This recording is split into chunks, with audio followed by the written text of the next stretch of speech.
Working to the bitter end with just 12 joint working days left for the House and the Senate this year.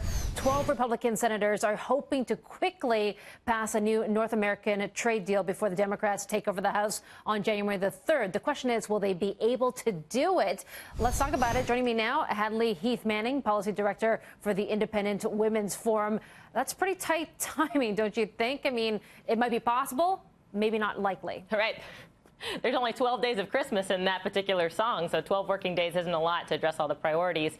Interestingly, these 12 Republican senators putting together a letter pushing the priority of the USMCA, the new updated trade deal between Mexico, Canada, and the United States. I hope that ultimately this deal won't, turn into an obstacle as the new Congress takes its term. If it's something they can get to this year, wonderful. If it's something that Congress has to address next year, it shouldn't be a partisan issue. There are a lot of, domestic economic issues where there are sharp partisan divisions between Republicans and Democrats. But when it comes to trade deals, all of our lawmakers should see themselves as Americans first. We're looking out for America's interests rather than playing on blue and red teams here. Yeah, well, there's a lot to like from the Democratic side, don't you think? I mean, tighter, stricter environmental controls. It gives power back to the labor unions. It even raises the minimum wage. There's a lot that both sides can vote on.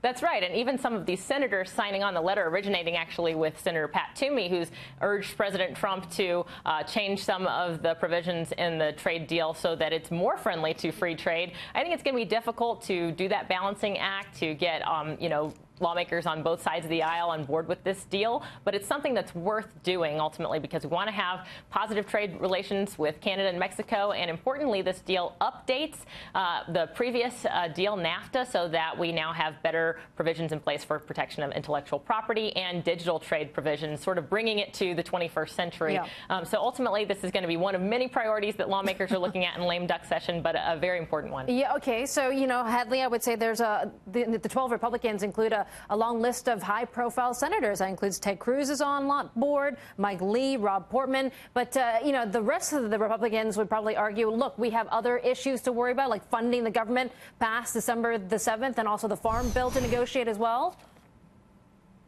Oh, yeah. I mean, there's competing priorities here. But I would say if you're a Republican senator or a member of the House, you're looking at the specter of a divided government starting as soon as January. And knowing that some of these more divisive issues are coming to the forefront means it's act now or, potentially go a couple of years where the divisions in our government are so sharp that we're not able to ratify this important trade deal. Hadley, put a percentage on a proportion, I guess, a probability of getting the USMCA through or the new NAFTA.